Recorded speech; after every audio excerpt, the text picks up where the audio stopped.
네, 그럼 바로 우리의 든든한 파트너 박한샘 파트너님 만나보도록 하겠습니다. 반갑습니다. 네, 안녕하세요. 반갑습니다. 네, 반갑습니다.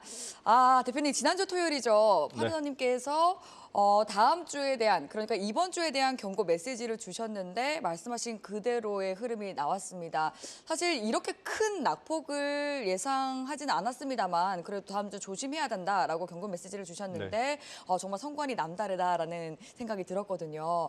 제가 보면서도 와, 내가 지금 보는 이 시장이 맞나 이런 생각이 들었었는데 어떻게 보셨어요? 네, 일단 뭐 많은 예상 외로 네. 변수가 이제 여러 가지 일본이라든가 네. 또 뭐 미국 내에서도 정치적 변수 이런 것들이 꼬여가면서 상당한 불안감을 만들었어요. 네. 그렇지만 지금 V자형 단기 반등이 나오고 있는데 네, 이제 다행이죠. 이것에 대해서 우리가 어떻게 대처할 건가 예. 보는 것이 오늘 저희가 다뤄야 될 주제고 뭐 다행히 일단 급한 불은 잘 끄지 않았나 그렇게 판단됩니다. 네, 맞습니다. 지금 뉴욕 증시도 지금 조금 전에 마감한 뉴욕 증시가 이제 격동의 한 주를 이틀 연속 상승 마감하면서 이번 한 주의 낙폭을 거의 다 만회를 하면서 마감을 한 상황이거든요. 오늘도 한 발 앞서 남다른 투자할 수 있는 인사이트 얻어보도록 하겠습니다. 네, 그럼 먼저 본격적인 이야기 들어가기에 앞서서 또 이렇게 어려운 시장에서 힘들어하는 시청자분들을 위해서 박한샘 파트너님이 선물을 준비하셨다고 합니다. 미리 보는 주간 리포트 자료를 무료로 드리는데요. 지금 바로 02-3490-4512번으로 전화하시면 받아보실 수 있으니까 또 꼭 기회 놓치지 마시고 어려운 시장 속에서 흔들리지 않는 편안한 투자 이어가시기 바랍니다. 네, 그럼 돈의 물결에 대해서 본격적으로 짚어보도록 하겠습니다. 주식 격언 중에 이 공포에 사고 환희에 팔아라라는 말이 있죠. 하지만 또 그 격언도 타이밍이 중요할 텐데요. 지금 정말 많은 투자자분들께서 저점 매수를 해야 할지 아니면 현금 보유를 늘려야 하는 타이밍일지 투자 대응하기가 참 고민이 될 것 같습니다.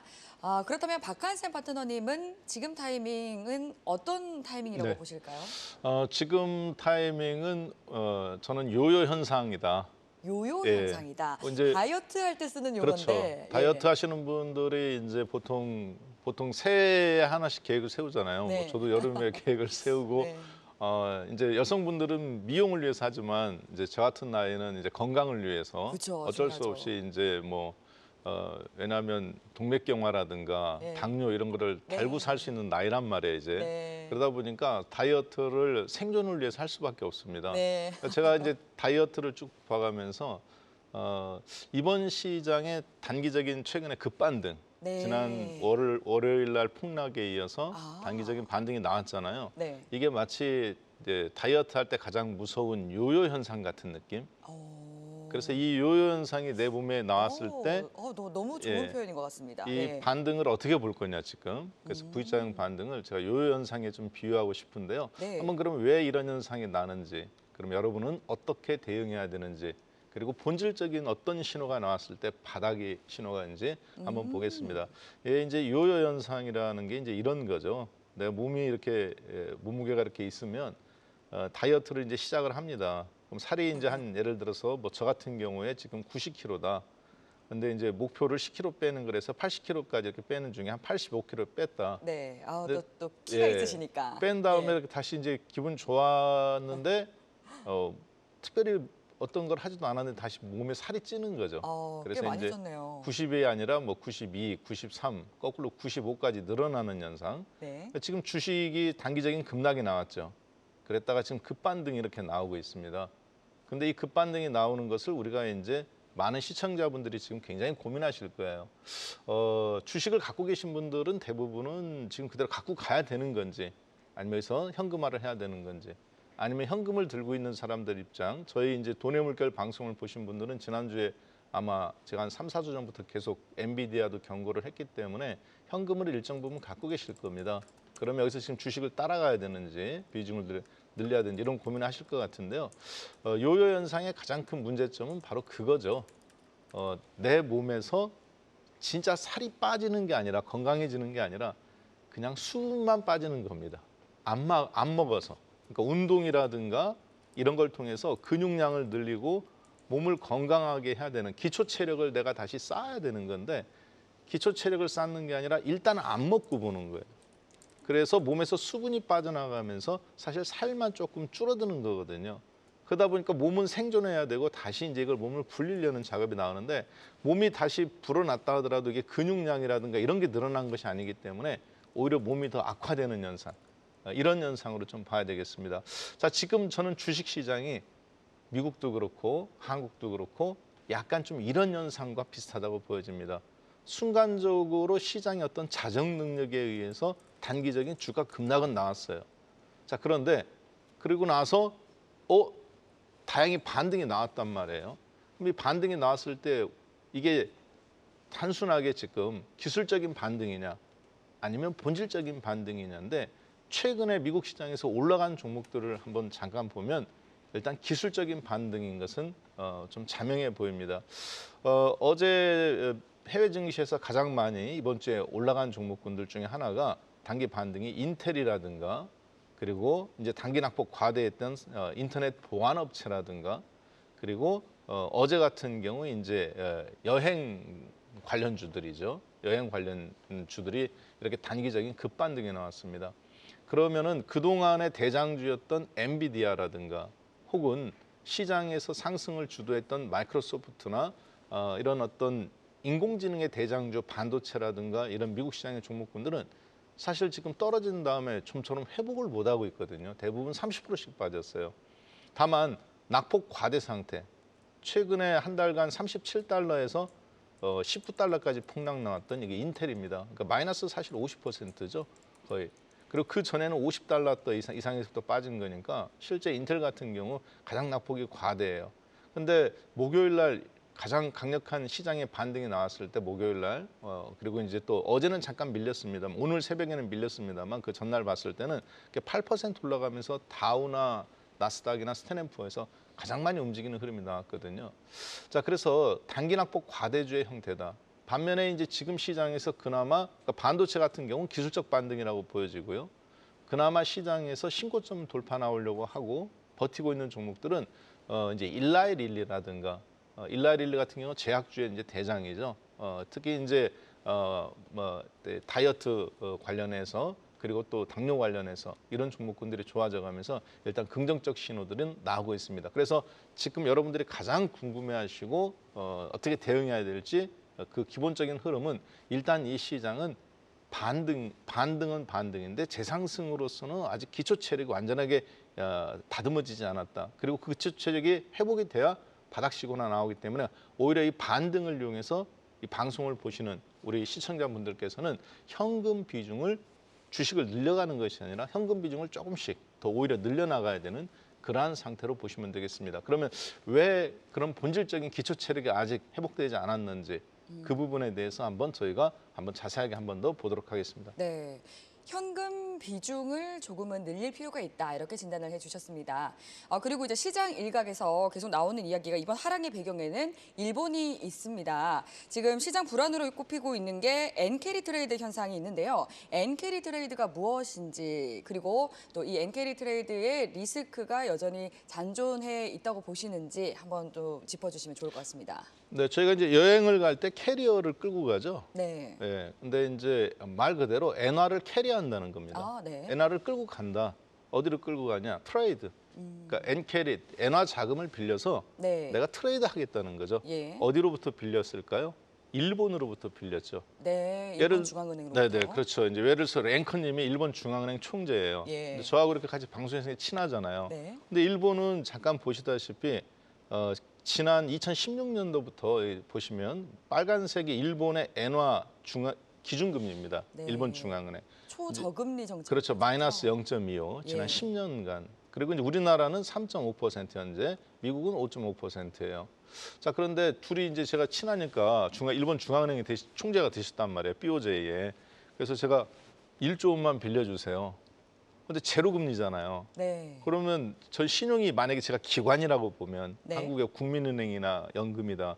그러면 저한테 1조 원을 빌려주겠죠. 1조 엔을. 그러면은 뭐 미국 돈, 한국 돈으로 한 지금 1조 엔이면은 한 80조 원 정도 되겠네요. 네. 그럼 돈을 빌리는 거예요. 예. 그런데 담보가 있어야 되잖아요. 그렇죠. 그럼 너 뭐 어디다 쓸 거냐? 그럼 나는 미국 국공채 사겠습니다. 나라가 망하기 전에는 이게 안 망하잖아요. 네. 괜찮네. 각서 쓰고 빌려줘요. 그러니까 제가 이렇게 개인이 아니라 어떤 기관이라면. 네, 그쵸. 그러면 저는 그걸 갖다가 미국 국공채에 투자하는 거예요. 네. 그러면 일본에서 제로 금리를 받아다가 네. 형식적으로는 물론 0.1% 금리는 붙입니다. 그럼 그 받아다가 미국에 지금 10년물 국공채 4%짜리에 투자하는 거죠. 그럼 예를 들어서 1조 원이면 1년에 400억의 이자가 나와요. 네. 그러면 저는 2년 뒤에 그걸 갚으면 네. 예를 들어서 1조 원이 한국 돈을 1조 원 빌렸다면 오. 그럼 800억 정도 돈을 벌잖아요. 네네네. 이런 식으로 하는 겁니다. 예, 예. 이걸 계속 무료로 빌려다가 일본 주식도 투자하고 미국 주식도 투자하고 네. 다만 리스크는 어떤 게 있냐면 환 리스크가 있죠. 아. 미국이라는 나라는 망하지 않지만 네. 엔화 가격이 갑자기 평가 절상된다든가 그쵸. 그러니까 이제 지금처럼 160엔에서 갑자기 140엔으로 금리를 올리니까 네. 일본이 제로금리 최근에 또 일본 그렇죠. 네, 금리가 금리를 올라갔잖아요. 근데 이게 지금 거의 2016년도 이후 처음이니까 금리를 올리게 되니까 엔화의 가치는 평가 절상된단 말이에요. 1달러당 162엔에서 142엔으로 평가 절상되는 거거든요, 이게. 그러니까 예. 1달러를 사는데 162엔에서 142엔만 주면 되니까 그래 가면서 이제 돈을 갚아야 되니까 신속하게 주식을 처분하는 현상이 나오는 겁니다. 순간적으로. 그래서 이러한 부분들이 주가에 어떤 좀 쇼크를 일으켰죠. 문제는 아직 이 엔화가 다시 155엔이나 150엔대로 이렇게 다시 올라와야 되는데요. 지금 당장 올라오지는 못하고 있어요. 141엔에서 어제 147엔 찍고 새벽에 보니까 147엔이 깨졌더라고요, 다시. 그래서 그러한 흐름으로 봤을 때는 엔화가 아직 안정되지 않았다. 그러면 현재 주가의 단기적인 V자형 반등에서 남아있는 엔캐리 트레이 자금도 문제지만은 이것을 지켜보고 있는 미국이라든가 혹은 한국의 어떤 이런 대형 금융기관들 입장에서는 다시 엔캐리 트레이드에 대한 어떤 불안감들이 증폭시킬 수 있는 부분이고 그러면 지금은 1차는 어떻게든 수습이 됐어요. 그렇지만 2차에서는 이제 이게 도미노 현상으로 나올 수 있기 때문에 지금 시장의 V자형 반등에 저희가 좀 안심할까 아니라 오히려 이런 징후가 한번 나왔네. 그러니까 지진이 갑자기 한 진도 7짜리 지진이 확 일어난 거죠. 그러면 좀 더 조심해야 되겠다. 그래서 내 집을 뭐 안전하게 편안하게 쓰는 게 아니라 예를 들어서 기둥도 좀 세우고 보강도 하고 뭐 이런 대비를 하는 전략이 맞겠죠. 그래서 그러한 부분들이 지금 아직 엔캐리 트레이드 자금이라든가 그리고 일본이 금리를 다시 올리지는 않는다고 했어요. 근데 그게 저는 굉장히 좀 꺼림칙한 부분이 뭐냐면 이거를 뱅크 오브 재팬 즉 BOJ의 총재가 나와서 이야기한 게 아니라 부총재가 나와서 이야기를 했습니다. 그리고 그러한 부분들이 지금까지 역사적으로 일본이 잘 지켜진 적은 별로 없습니다. 그리고 보시다시피 지금 거의 10년 만에 제로금리에서 탈피를 한 거예요. 사실은 그 앞에 2009년도에서부터 0.5%에서부터 제로금리로 다시 내려간 다음에 일본은 사실 지난 16년간 계속 제로금리였습니다. 근데 0.25% 금리를 올렸다는 것은 상당히 좀 시장에 어떤 불안한 신호를 만들어내고 있다. 그래서 여러분들이 주가 반등을 이용해서 오히려 주식을 늘리는 것이 아니라 남아있는 주식을 좀 비중을 좀 더 줄여가면서 시장에 대응하고 리스크를 좀 적극적으로 관리해야 되는 게 맞다라고 보여집니다. 이러한 어떤 국내 증시에서도 지금 리스크를 적극적으로 관리하는 세력이 있고 네. 오히려 주식을 늘리는 세력이 있어요. 외국인과 기관은 지금 주가가 급등하고 있을 때 오히려 주식을 계속 지난 며칠간 팔고 있습니다. 네. 반면에 개인 투자자분들은 8월 달에 지금 주식을 대략 한 4조 7천억 정도 샀어요. 5조 가까이 샀는데 많이 남았네요. 만약에 여기서 이제 1조 원 정도만 더 사면 네. 지금 8월 10일인데 이 정도 샀잖아요. 네. 1조 원 정도만 더 사, 뭐 이 속도로 봐서는 더 살 것 같은데 종합주가지수 3,300포인트였던 2020년도 7월 달 네. 그 수준까지 지금 그 이후로 최대 매수입니다. 개인들은. 네. 그렇기 때문에 아무래도 낙폭이 좀 컸다 보니까 더 많이 매수에 나선 것 같아요. 그것도 있고 이제 예. 기관하고 외국인들은 반등을 이용해서 적극적으로 주식을 줄이고 있고 예. 개인들은 더 담고 있고. 이제 올라오니까 그걸 또 멀떨결에 그냥 담게 되는 거죠. 그래서 어떻게 보면 외국인 기관은 좀 나쁜 놈들이에요. 그러니까 나쁜 남자 스타일. 예. 그러니까 이제 예를 들어서 그냥 보통 성격이 강하지 못하면 네. 끌려가잖아요. 예를 뭐 이렇게 이제 부탁을 했을 때 네. 저 앵커님한테 이따 끝나고 나서 이것 좀 한번 제가 뭐 해주세요. 그러면 거절 못 하시잖아요. 착하니까 그걸 알고 그냥 계속 끌려오는 대로 네. 주식을 계속 던지는 거죠. 아, 그럼 그러니- 저는 착한 사람이네요. 그렇죠. 저 같은 경우는 이제 나쁜 놈이고. 그러니까 그래서 지금 시장에서는 여러분들이 착하시면 안 됩니다. 그러니까 지금은 개인들은 일단 계속 주식을 떠안고 있는데 네. 이게 서브 코로나 이후에 2020년도 7월 이후에 지금 최대 매수 폭이에요. 월간 기준으로 보면. 예. 그렇기 때문에 각별히 좀 조심해야 된다. 외국인 기관은 주식을 던지고 있다. 좋은 실적 발표들을 내가면서 어떻게 대응하느냐. 그걸 보면 알 수 있는 거죠. 그러니까 예를 들어서 지금 여러분들이 제 표정을 봐가면서 저는 이렇게 얘기하고 있지만 발 모양은 사실 이쪽을 향하고 있다. 그러면은 이제 그쪽으로 사실은 이걸 행동주의 심리학이라고 그러는데 그래서 수급을 봐가면서 이 장에 대응하는 외국인과 기관의 실제 속내를 저희가 읽어볼 수 있고 반면에 개인 투자자들은 본인들이 지금 뭐를 하고 있는지도 몰라요. 그래서 그 부분을 여러분들이 각별히 체크해가면서 수급을 움직이시면 맞을 것 같습니다. 네. 엔캐리 트레이드 자금이 이제 수천억에서 수조 달러 규모로 추산이 되면서 여전히 시장 불안 요인이 되고 있습니다. 연준이 만약 9월 금리 인하에 나서면서 인하폭을 0.5%포인트 줄이는 B컷으로 진행을 하게 된다면 엔캐리 트레이드 청산의 속도가 붙을 것이다라는 이 시장의 전망도 나오고 있는 상황인데요. 그렇다면 이 시점에서 정말 궁금한 것이 이제 현금 보유 비중을 늘리는 것은 맞는데 시장이 앞으로 좀 이만큼 큰 낙폭을 다시금 좀 줄까요? 아니면 다시 반등을 좀 더 이어갈 수 있을까요? 근데 이제 역사적으로 보면은 예전에 컴퓨터가 나온 다음에 네. 사람들이 이제 프로그램 매매라는 걸 이해를 못했어요 그때는. 네. 1980년대 IBM 컴퓨터가 나와가면서 이제 프로그램에 의한 사전에 집어넣은 바스켓으로 종목을 일시에 프로그램으로 정리하는 거. 이거를 그 전에는 없었던 현상이죠. 그래서 주가가 조금 떨어지니까 컴퓨터가 자동 손절에 다 들어간 거거든요. 일제히. 네. 그때 이제 그게 우리가 얘기하는 소위 블랙 먼데이라는 아, 것이 발생을 된 거고요. 네. 그래가면서 나중에 원인을 조사해 보니까 기존에 없던 매매 스타일이 나온 거죠. 그러니까 앞으로 인공지능 시대에도 지금 이거가 나올 가능성이 있습니다. 그리고 지금 이제 지금 같은 경우는 이제 그 시대가 발달해 가면서 각국의 금리에 대해서 서로 잘 이해를 해가면서 지금처럼 이렇게 이제 NK 트레이드 자금이라든가 아니면 이제 뭐 새로운 어떤 뭐 중국 시장과 과거에 연결됐을 때 중국 시장 폭락했을 때 전 세계 시장이 휘청거렸다든가 그다음에 이제 독일이 통일 이제 페레스트로이카에 의해서 러시아가 이제 소련 연방에 망하고 동유럽이 개방돼 가면서 동유럽 쪽에 어떤 리스크들이 나아가면서 한때 시장이 출렁거렸다든가 이러한 현상들이 나오게 되는데요. 지금은 일단 엔캐리 트레이드 자금은 저는 그렇게 중요한 문제는 아니라고 생각합니다. 왜냐하면 이거를 어떤 것을 인식하고 대비했을 때는 그것에 대한 충격에 대한 대비는 있는데 진짜 무서운 거는 엔캐리 트레이드 자금에 인해서 어떤 취약성을 미국 시장도 보여줬다는 거죠. 한국 시장도 마찬가지고 일본도 마찬가지고 연결성. 그래가면서 미국이 만약에 지금 딜레마는 뭐냐면 9월 달에 0.5% 정도 금리를 지금 내려야 되느냐, 0.75를 내리냐 이런 얘기가 나오잖아요. 네. 그것으로 봤을 때는 사실 미국은 지금 근데 금리를 내리지도 못하고 올리지도 못하는 상황이 될 거다. 금리를 내리게 되면은 0.5를 내리게 되면 사실 인플레이션을 촉발시킬 수가 있어요.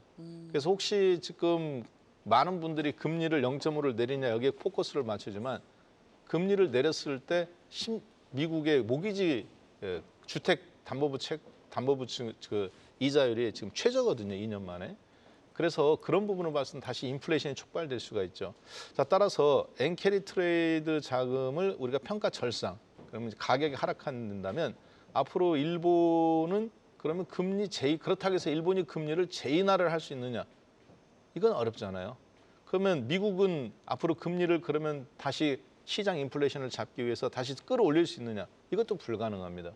그렇다고 금리를 내리기만을 우리가 마냥 기다릴 수는 없겠죠. 만약 0.5를 내리게 되면 FRB 파월 의장은 스스로 고백한 거거든요. 본인의 정책이 실패했다. 그래서 그런 부분으로 봤을 때 단기 급락을 V자형 반등은 했지만 그것이 재상승으로 가기 위한 본질적 해결 요인은 사실 거의 불가능해 보인다. 그래서 지금은 이 방송을 보시는 분들 입장에서는 적극적으로 리스크를 좀 관리를 해야 되는 그런 타이밍이다라고 그렇게 좀 판단이 됩니다.